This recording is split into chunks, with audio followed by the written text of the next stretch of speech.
Welcome in, everybody, to episode 8 of the Jet Fuel podcast here on GShow Productions. I'm your host, Graham, the GShow Forsyth. Glad to have you along with us here on this Sunday afternoon. We'll get back to regular scheduled programming on Wednesday. I feel like I'm saying this a lot, but I've been sick these past 2 weeks. It hasn't been a lot of fun, throwing up nonstop yesterday. I was going to have this podcast episode come out yesterday along with the True Blue podcast for episode 7, which just dropped, which you guys should check out if you're Winnipeg Blue Bombers fans. Them going to a 4th straight Grey Cup after a 24-13 victory over the BC Lions yesterday. And the Winnipeg Jets were playing earlier on yesterday before that West Final was kicked off at IG Field, as the Jets welcomed the Dallas Stars to Canada Life Center yesterday, losing that game 3-2. I'm going to be talking about that one in this episode, as well as the Jets' recent performance outside of this game, as they've been looking pretty good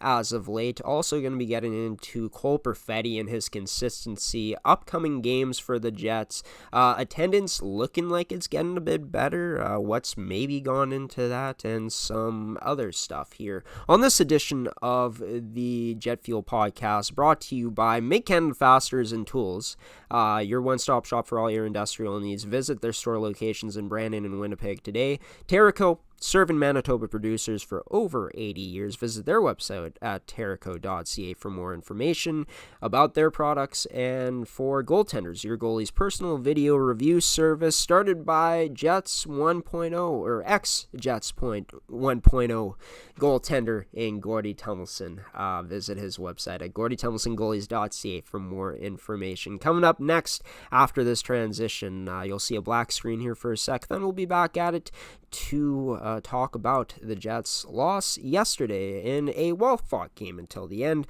against the Dallas Stars 3-2 here on GShow Productions for Jet Fuel Podcast Episode 8.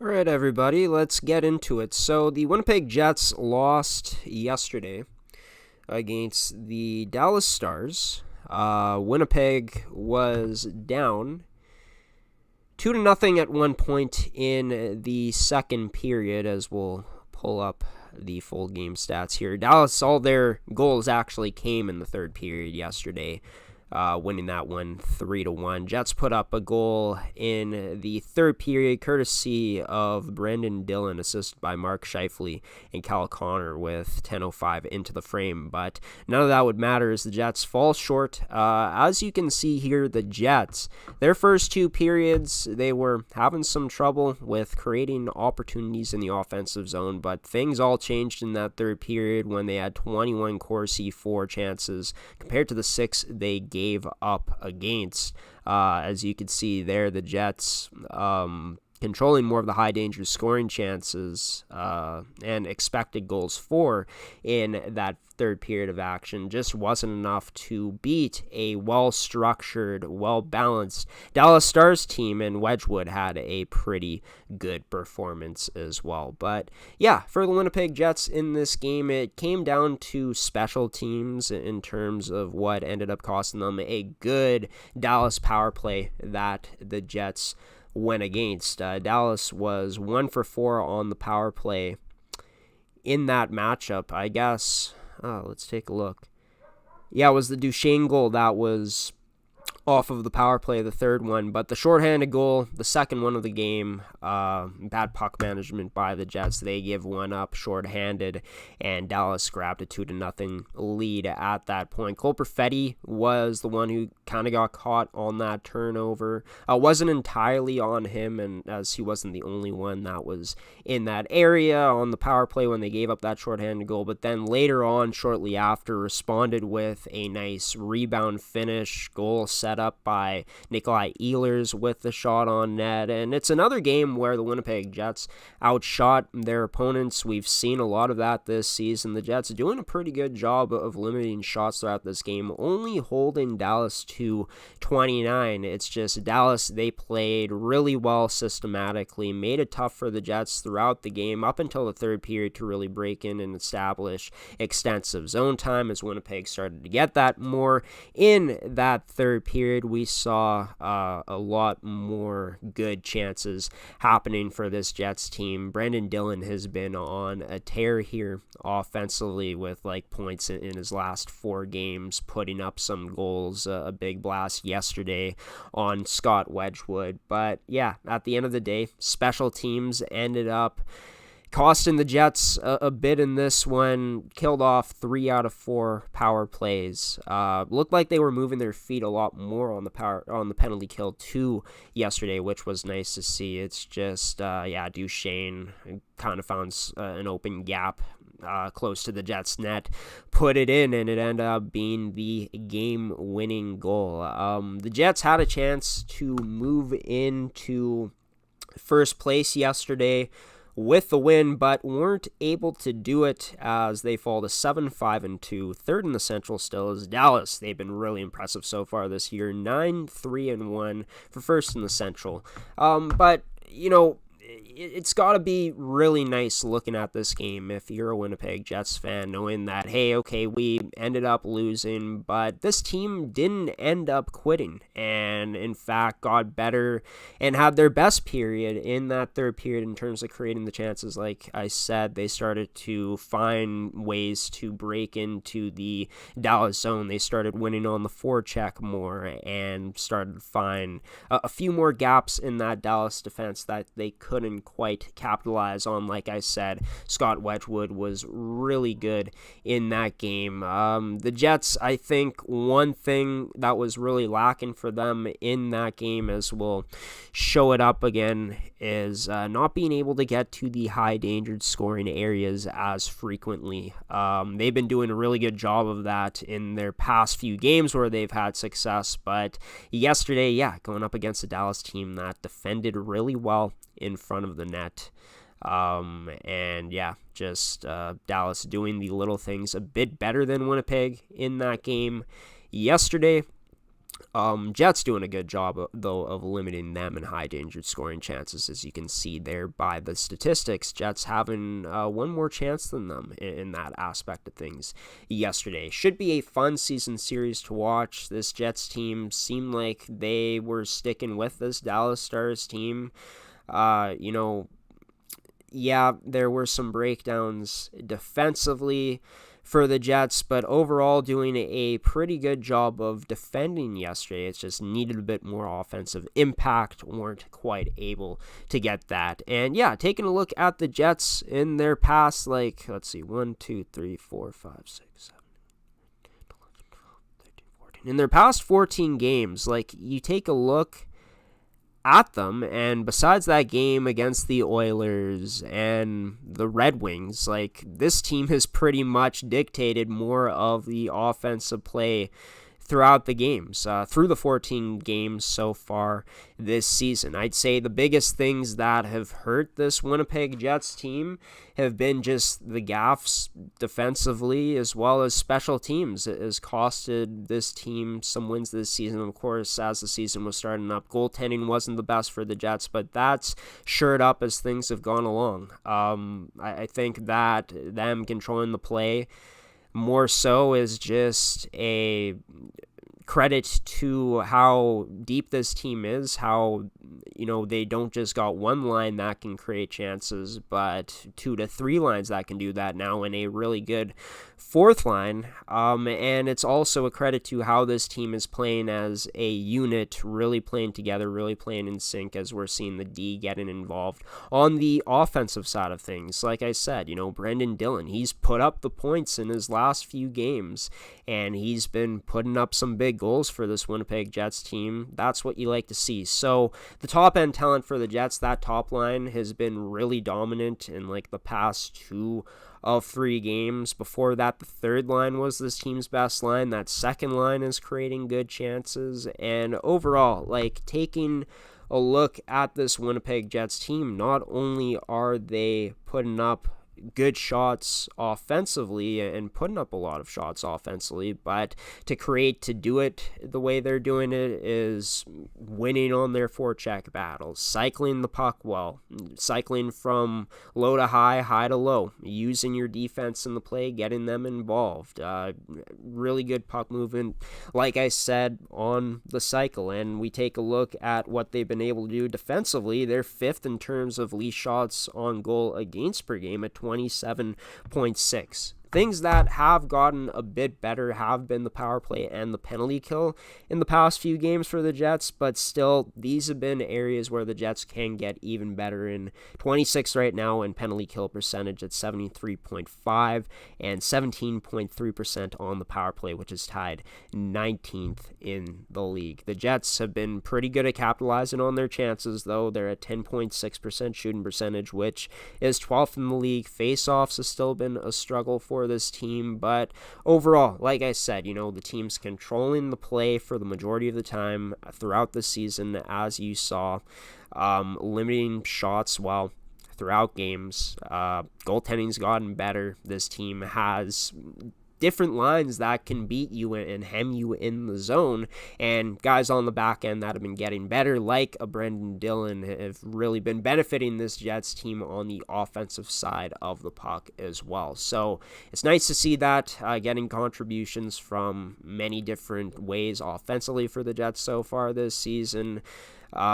Just the things that have hurt this team, like I said, the special teams, the gaffes sometimes defensively, and just not being 100% in your details throughout a game like that against the Dallas Stars. But for the most part, those details have been looking good for the Jets so far this season. So they are 3rd place right now in the Central Division. They're close to being atop of that division, and look for this Winnipeg Jets team if they can continue to play the way they're doing as they add more players back into the lineup, most notably in a guy like Gabe Vilardi. That's going to make them even more dangerous, and this Jets team, I think, has a really good shot this year to finish top 3 in the Central if they keep up this play with the goaltending that they have in Connor Hellebuyck. Brossoit earning his first win against the St. Louis Blues, against the Nashville Predators.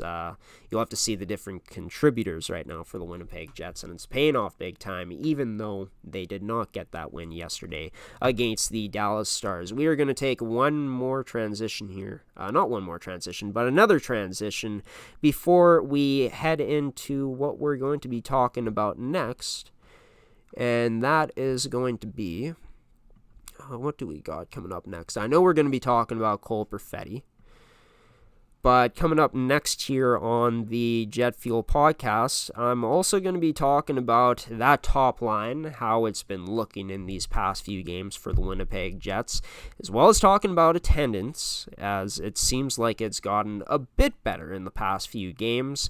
Talking about special teams, have they been improving or not? We'll have to wait and hear what I say coming up next here on the Jet Fuel podcast for episode 8, brought to you by Mid-Canada Fasteners and Tools, Terrico, and Goaltenders. I'll be back for more after this transition, everybody.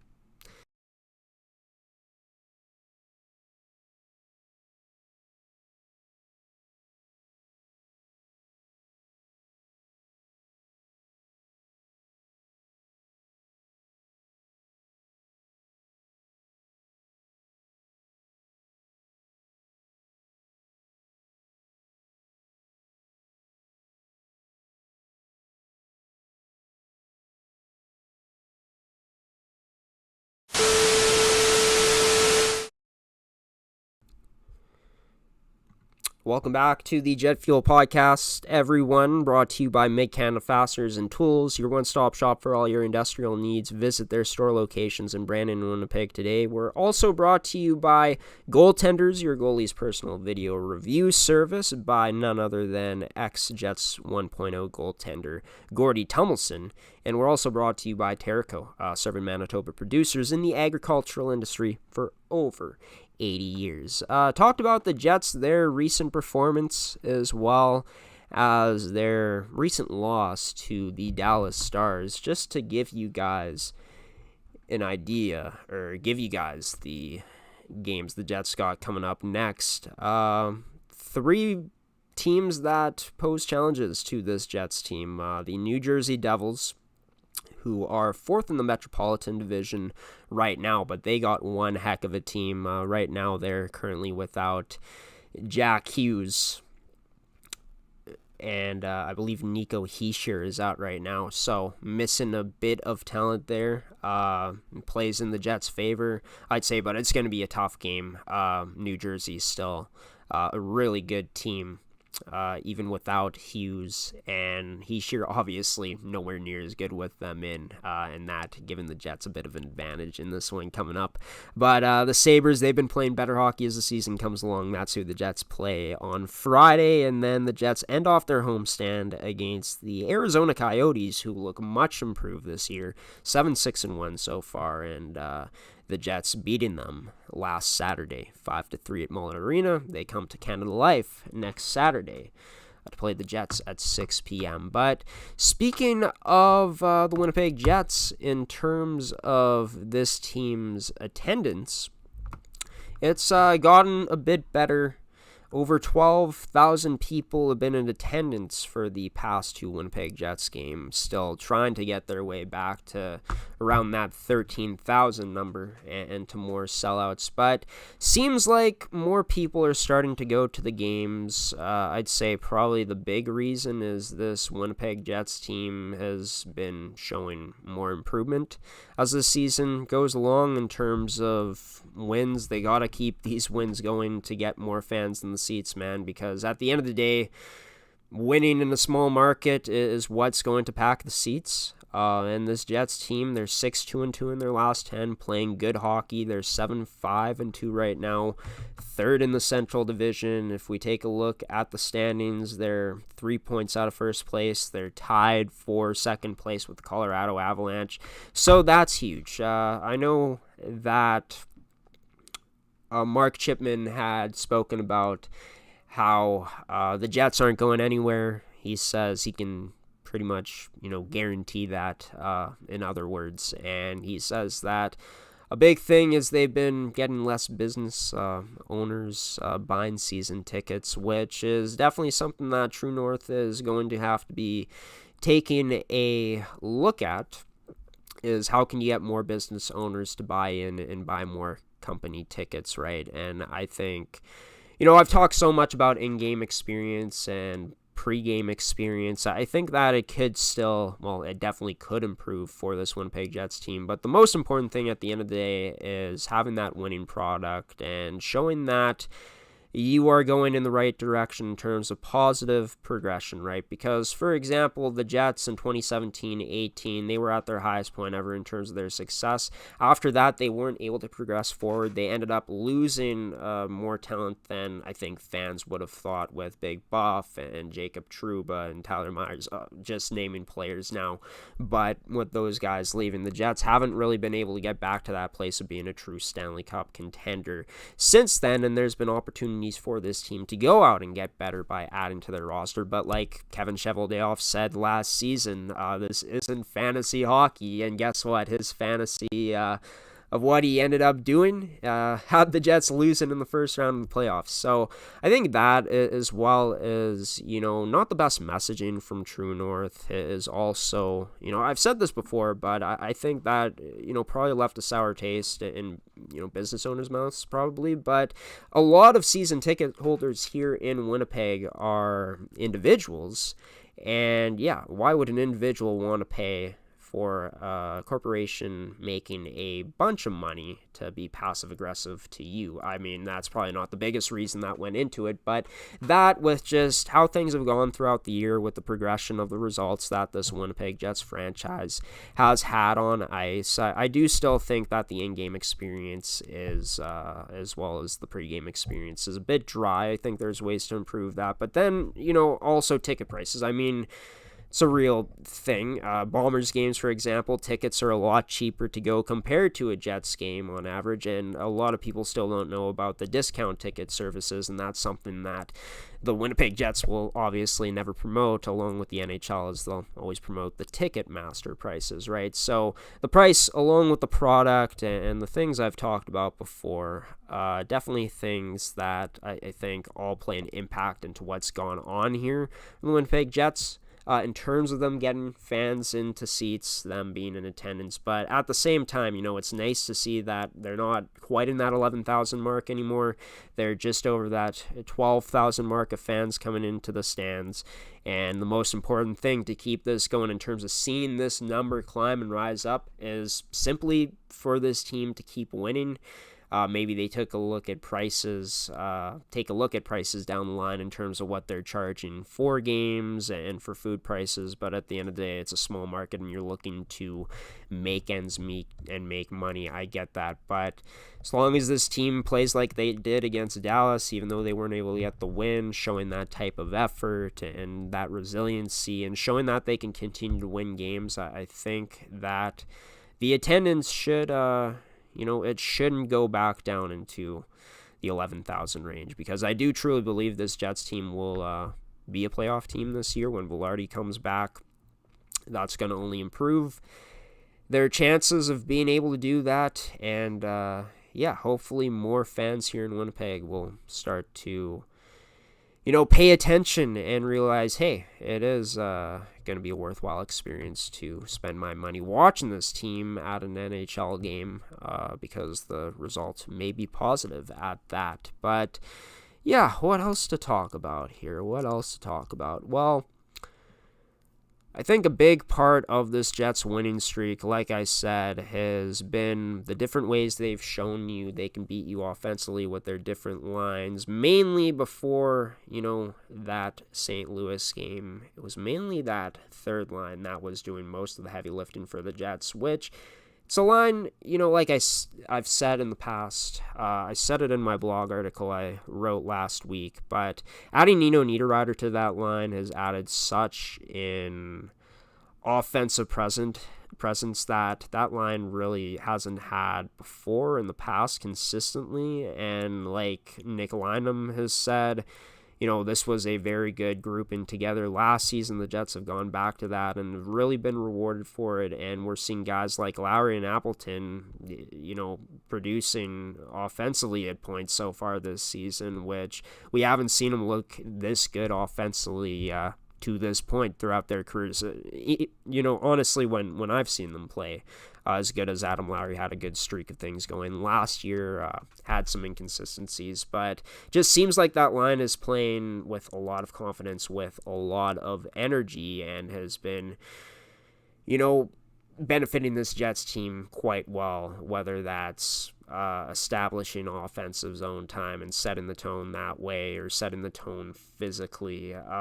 They've been all up in teams' grills this season, and I've loved to see it as a Winnipeg Jets fan. One thing that I've also loved to see, and I was critical of this top line in terms of Iafallo being on it, it hasn't been the same impact as when Gabe Velarde was on that line, and that first line still searching for that missing piece while Velarde is gone. But those past two games, man, St. Louis and then that win against Nashville, that top line ends up combining for 20 points in those two games. Kyle Connor with the hat trick against the Nashville Predators. Scheifele with a 4-assist night against the Predators that night. Iafallo had the biggest night out of that trio, probably in that win against St. Louis when he had the 4-assist night. And yeah, this team, the big problems with them in terms of that line was, not creating as many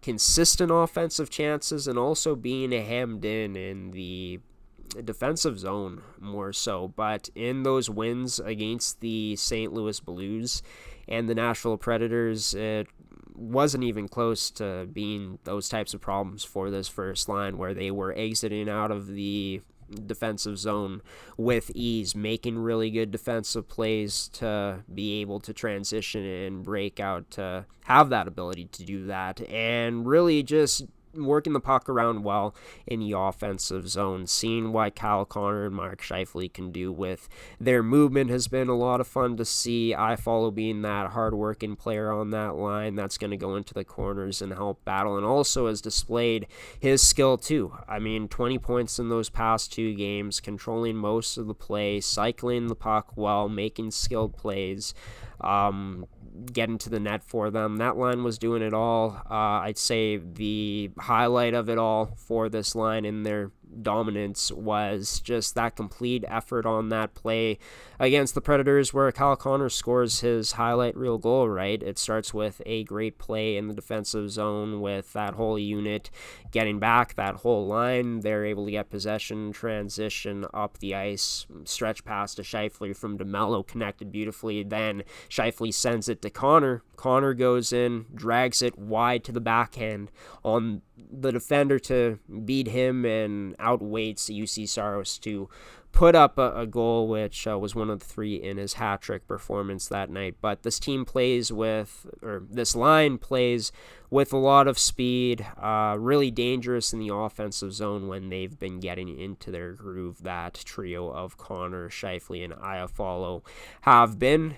They were still creating some chances in that game against Dallas, couldn't quite capitalize, and I think these past few games, that top line has looked way better defensively, and I think they found another gear, finally building enough chemistry with each other to be comfortable, gelling well, and we saw that especially against St. Louis and the Predators. I'm still blown away from those 3 guys combined for 20 points in those 2 games. Absolutely ridiculous. And, I think what's going to be great to see is, when Velarde comes back into this lineup, that top line is going to be even more dangerous with just how good of a player that Gabe Velarde is. Maybe it takes a bit of time for him to get back into things coming off of a injury like he has been, but we'll have to wait and see. For now, this top line looking like it's doing pretty good.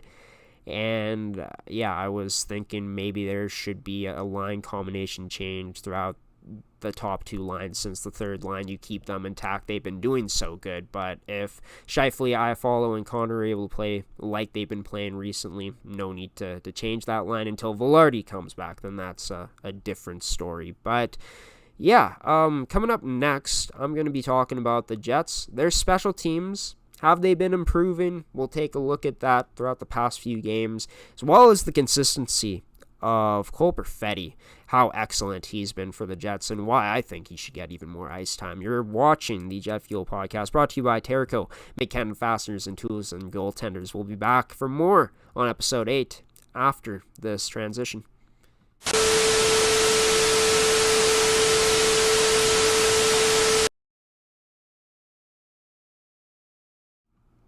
He should get even more ice time. And welcome back, everybody, to this edition of the Jet Fuel Podcast. You heard me in the background there speaking when I wasn't even speaking just now on the screen, and that's because I was just listening into YouTube, hoping that the stream's still going good, still going strong, which it is. I hope you guys are enjoying this one. Jet Fuel Episode 9 will be airing this Wednesday night, so stay tuned for that. I want to thank Mechanical Fasteners and Tools, Goaltenders, and Terrico for sponsoring this edition of the show so far. Visit Mechanical Fasteners and Tools stores in locations in Brandon and Winnipeg today. Your one-stop shop for all your industrial needs. Terrico, serving Manitoba producers in the agricultural industry for the past 80 years and over that. Visit their website at terrico.ca for more information. And to Goaltenders, your goalie's personal video review service, GordyTumbleson-Goalies.ca is where you can find more information about the great things that they're doing there over at Goaltenders, which is Gordy Tumbleson basically doing one-on-one Zoom meetings with goalies, which is pretty cool. But welcome back, everybody. Just noticing right now that it says episode 7 on YouTube. It's episode 8 of this podcast, as you guys can see. I've talked about the Jets' most recent performances so far. Really throughout the season, how they've looked through 14 games. As well as talking about the Dallas Stars, I talked about the attendance as it's been getting a lot better, and the top line dominance as we've seen from Scheifele, Iafallo, and Connor, especially against the Blues and the Predators, where they combined for 20 points each. And some of those goals have been coming on the power play. The special teams for the Jets, it ended up being a difference in that loss to the Dallas Stars yesterday. The shorthanded goal was a tough one to give up. Special teams wise, on the penalty kill, only one power play goal against, but that ended up being the difference as Duchesne found an opening through the Jets coverage. Dallas getting that pass through, and they were able to convert. But we'll go back to, I guess, that Golden Knights game, which is a little while ago now. The Jets went 1 for 5, 2 for 4 against the Vegas power play. Obviously, special teams was huge in that one again for the Jets in terms of why they lost, because of the way they were able to play at even strength, controlling most of the play, and obviously not capitalizing. Has been something that's hurt the Jets at points this year, even though I've raved about their offensive production. Take a look at the stats right now, actually, for the Jets.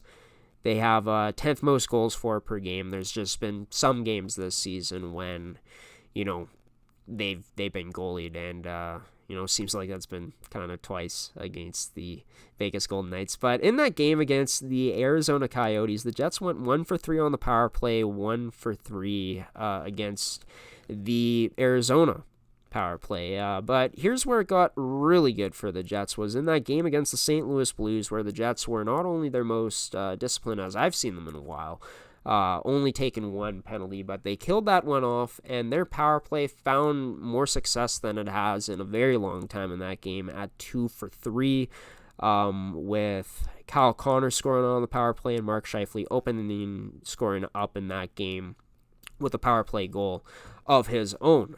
Taking a look at the Nashville Predators game now. The Jets end up killing off all 5 penalties against, and only go 1 for 4 on the power play, and of course scored on the power play yesterday, I believe, against the Dallas Stars.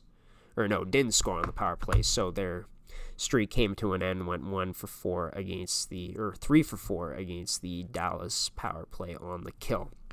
So the big issue I think that there has been with this Jets penalty kill this season, first off, starting with that, is its lack of aggressiveness. I wrote it in last week's blog, but I found that most of the time this year for the Winnipeg Jets, when we've seen them lose out big time on the penalty kill, it's when they're standing around, being too passive, waiting instead of attacking. I know you got one less man than the other guy, but there's aggressive penalty kills that have worked. As we've seen, for example, in Carolina, not afraid to 2-on-1 a guy with the puck. As long as you're playing with the unit, you can get back in position into your structure fast, and you take calculated risks. Being aggressive is the way to go on the penalty kill, but it hasn't been like that as much for the Winnipeg Jets this year, and them getting pucks taken to the middle on them in their defensive zone has created a lot of problems. Not that strong, or not strong enough to quite clear the overload that teams are sending on them to swarm those rebounds and swarm the net. And a perfect example, as we saw, in that game, or not on that, in that game, but I guess it wasn't on the penalty kill, but the Jets having some trouble clearing out the puck on that goal scored to open things up by the Dallas Stars. But for the most part this year, like I said, Jets getting swarmed in the middle. They usually end up losing because they're a bit too passive, their feet not moving, and they get overwhelmed in front, and Helly has to be Superman or Brossois, whichever one is in net. It's mostly been Helly this year, and the Jets end up losing most of the time. In that game against Dallas, though, and in that game against the Nashville Predators, seems like the feet, there's more movement from the Jets. They're more aggressive in terms of getting up in their opponents' faces and making them potentially make a mistake with the puck.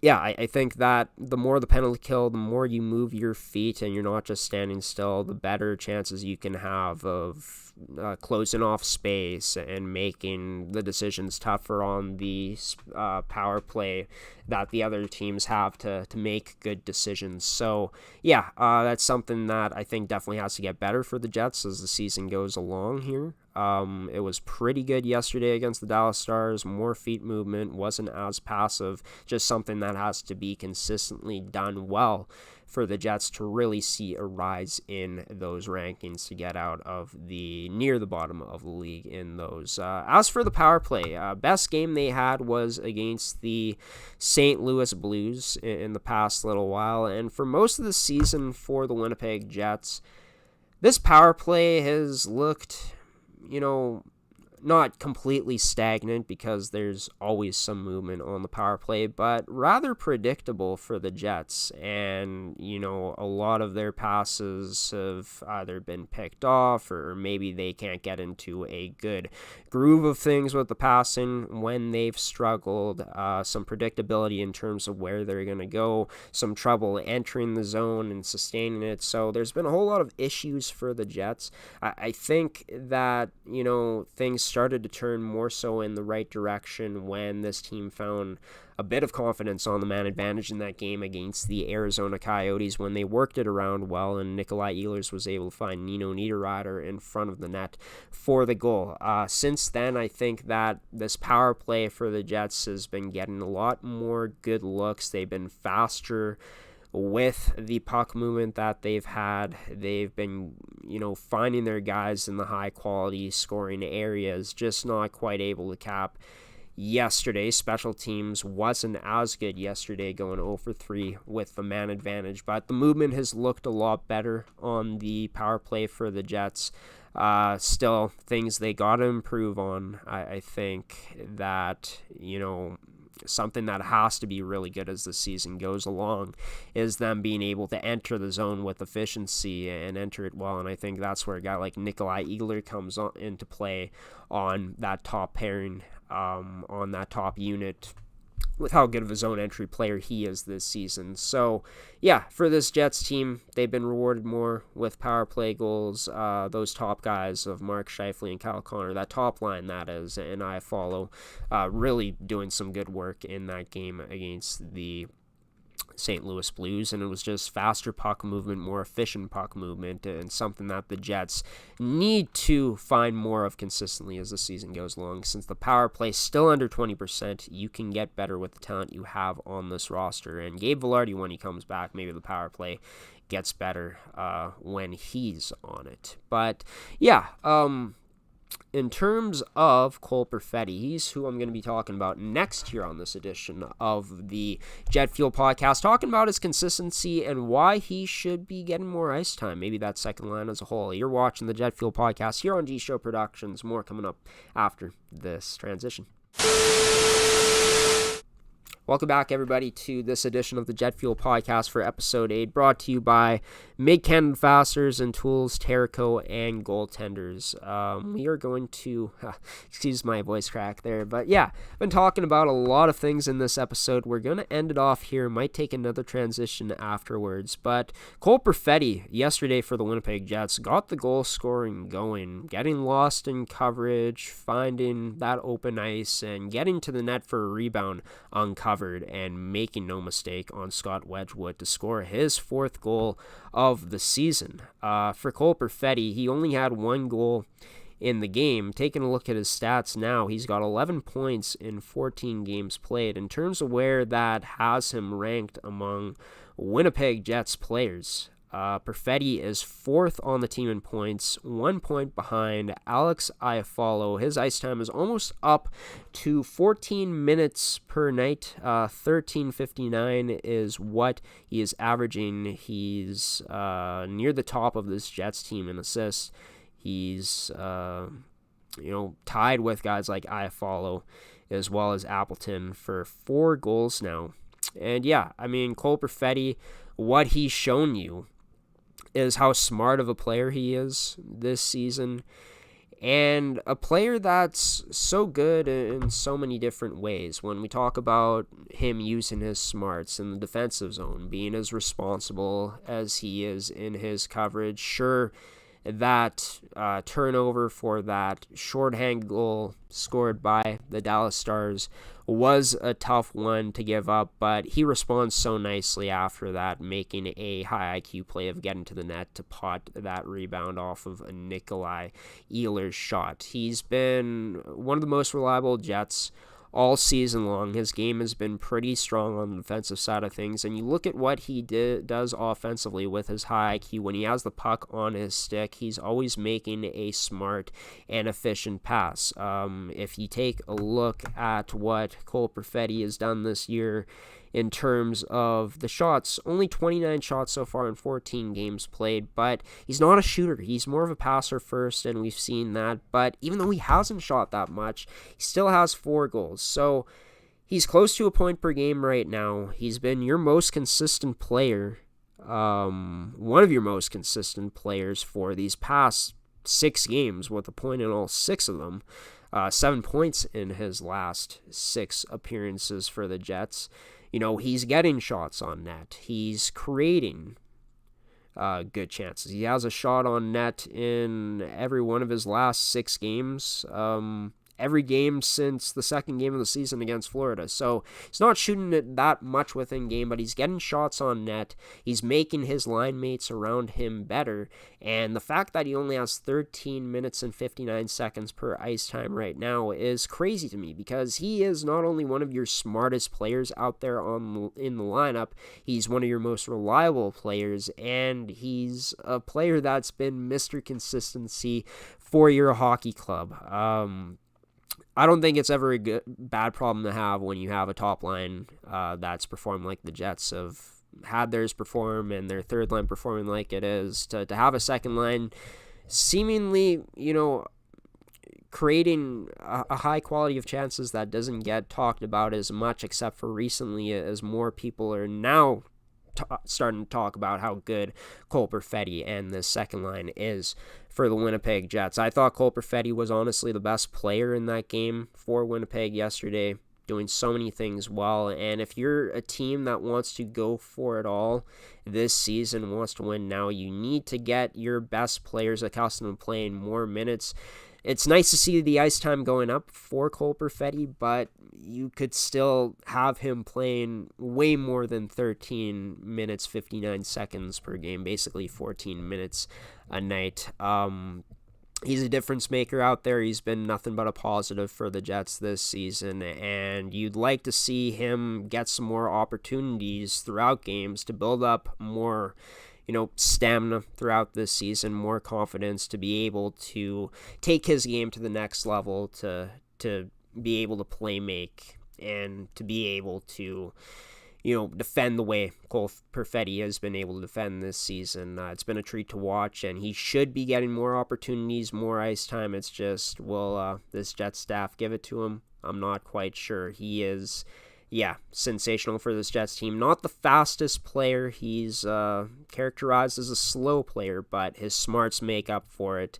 He's showing you that he can get to the places to score while playing a solid 200-foot game. Cole Perfetti should be getting more ice time, along with that whole second line, as they've been great at creating chances. And it's so nice to see this Winnipeg Jets team looking like they got one of their most complete forward groups since, I'd say in quite a while here. The goals for still need to go up, but those are going to come with time. The more the Jets go to the well, as they add more talent into the lineup with Gabe Vilardi, this is going to be a team that's going to be one of the most dangerous in the West, especially with how Connor Hellebuck has, played as this season has gone along. Looking at how a guy like Mark Scheifele looks like he seemed to found new life if your players like Nikolai Ehlers are getting better as the season goes along. Like I said about Cole Perfetti,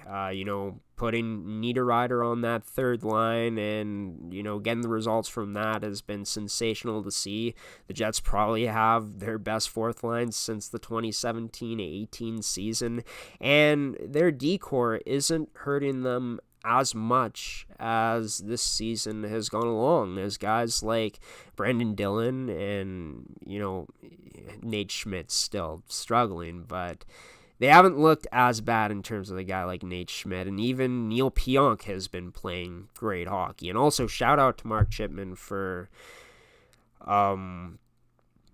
catering that plane for Pionk and the rest of the guys on the Winnipeg Jets who ended up going to Adam Johnson's funeral, chartering a plane, I should say. He said, anything you need, anytime you need it, you got it. And yeah, as much as I've had problems with True North, Mark Chipman, nothing but class in moments like this, and Neil Pionk basically saying it's something that I'll never forget and he'll forever be thankful for it. But his play has been, since the Adam Johnson death, a friend so close to his, so devastating for the whole hockey world, and especially considering him and Pionk were basically best friends.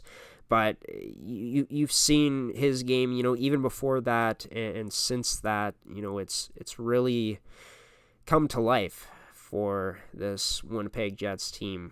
And I just, it's great to see the whole team playing the way it is, how spirited this team is playing together so far this season. Even when they were down, giving up 3 in that game against the Dallas Stars yesterday, this Winnipeg Jets team continued to fight and clawed their way back to almost tying the game and sending it to overtime. They just lacked a bit of finishing in this game. If they got a bit more of it down the stretch, they probably would have won or at least gotten into overtime. But for this Winnipeg Jets squad, in terms of what's coming up next, like I said, going up against the New Jersey Devils, the Buffalo Sabres, and the Arizona Coyotes, heck, man, I think, for New Jersey, the Jets, with the players they have out right now, that gives them, you'd say an advantage on paper in this game, even though Winnipeg isn't fully loaded with Velarde being out of the lineup. Still, Winnipeg's shown that they can win without a guy in Gabe Velarde. Taking a look at it, the Winnipeg Jets, they have had more chances created slightly for offensively than the New Jersey Devils. Defensively, these teams have been around the same this season in terms of analytics and what they've given up Corsi against. Taking a look at this New Jersey Devils team, it's a team that has limited teams really well in high danger scoring areas. So have the Winnipeg Jets. So this should be a fun game, I think, on paper. The Jets, have, with Jack Hughes being out and Nico Hischier still being out of the lineup, obviously that does favor the Jets, and Scheifele, better than what New Jersey has in terms of their top 2 center options right now. Jets playing with really good lines right now. In terms of their lines contributing, playing a really good brand of hockey overall. So with a not so fully loaded New Jersey Devils team, give me the Winnipeg Jets to win that one against New Jersey on Tuesday night coming up by a score of, we'll go 4-2 for the Winnipeg Jets. I got them winning in that game against the Buffalo Sabres on Friday. This Buffalo Sabres team, a team that's improved as this season has gone along. Taking a look at the last 10 games, it's been pretty much average for them, 5-4-10, 5-4-1, as I should say. A team fighting to get back or get into a playoff spot in the Atlantic Division right now. A team that has been 3-1 on the road. Jets so far this year 3-1 at home. So definitely somewhere where the Jets have to be better, and maybe that's played into their attendance as well. The lack of it is not having as much success on home ice. But, yeah, in terms of the Jets, they're a better team defensively so far this season than the Buffalo Sabres. Buffalo, their offense is starting to get going a bit more, but the Jets have brought more offense to the table than Buffalo has. Depending on who's going to be starting in these games, maybe Sabres have a bit better of a chance of Brossois playing, but I think that the Jets, they have a chance here to go 3-0 in these next few games. I could see Arizona giving them a tough test, being a Central Division opponent, but I think that the Jets are a better team than the Buffalo Sabres, as high as I have been on the Buffalo Sabres, as people who, talk to me know I have been. This is a team that I saw making the playoffs before the season, but the Jets, right now, they've created more chances. They've capitalized on more of their chances than the Sabres, and they've been playing a better defensive game than that Buffalo Sabres team. It's a young team coming in that's going to be hungry, fired up to win, but I think the Jets have a chance and will beat the Buffalo Sabres as well. Going to go by like a score of 5-2, maybe 5-3. And against the Arizona Coyotes, I think that may be the toughest one for the Jets, closing off the homestand, going up against a divisional opponent, which it was close last time around. Arizona, they have some good special teams that could make the Jets pay. It's a Saturday game where the Jets don't always get the best results there. So yeah, I think the Jets have a chance to go out and go 3-0 against these upcoming opponents. I do think they're a better team than Arizona, even though Arizona does have a really good underrated forward core that's young. I think if the Jets stick to their details and continue to drive the play like they have been, 2 to 3 wins are coming here to end off their homestand, which should put the Jets in good position coming out of that homestand for the rest of the season, as American Thanksgiving is soon, and if you're in a playoff spot at this time of the year, that usually does mean some good things. So big games coming up for the Jets, where I think that they're going to take care of their business. Let me know what you guys think in the comments down below of what is going to happen coming up for the Winnipeg Jets. Next game 2 days from now on Tuesday night in the Peg against the New Jersey Devils. So should be a lot of fun to watch that. But hopefully you guys have had fun watching this edition of the Jet Fuel Podcast. I'm going to be going to one more transition here, and then I will be coming back to finish off with some final words here on episode 8 of the Jet Fuel Podcast on GShow Productions, brought to you by Mid-Canton Fasteners and Tools, Terrico, and Goaltenders. Well, you made it to the end of this edition of the Jet Fuel Podcast. I've been your host, Graham, the G-Show Forsyth. Thank you for tuning into this one, folks. It was a huge day of Winnipeg sports yesterday, which I wish I was able to watch more of. Didn't get to watch the entire Jets game because I was sick, preoccupied with throwing up. It was awful. But I'm feeling a lot better today and happy to be here. I'm going to be back here on Wednesday night at 9 p.m. Central Time. Gonna have a recap of that game between the Jets and the Devils, which goes tomorrow. The Jets looking to reach win number 8. The Devils looking to turn their season around a bit. Currently, some injuries in their lineup. I think the Jets win that one. Let me know in the comments what you guys think. But yeah, should be a fun Jet Fuel Podcast episode on Wednesday night. Looking to have some good guests on that one, so stay tuned for that. All details will be on our social media handles, which are in the description of this episode, as well as our website at gshow.ca on the upcoming events tab. Special thanks to Mid-Canton Fasteners and Tools, your one-stop shop for all your industrial needs. Stores in Brandon and Winnipeg. Visit them and their website at midcantonfasteners.shop. And also a special thanks to Terrico, serving Manitoba producers for over 80 years in the agricultural industry, and Goaltenders, your goalie's personal video review service, for sponsoring another edition of the Jet Fuel Podcast. Until Wednesday, folks, I've been your host, like I said, Graham the G-Show Forsyth, giving you the salute, peacing out, and saying so long on this Sunday afternoon, everybody. Enjoy the rest of your day. We'll see you Wednesday, and Nico Feniak, take us away, buddy.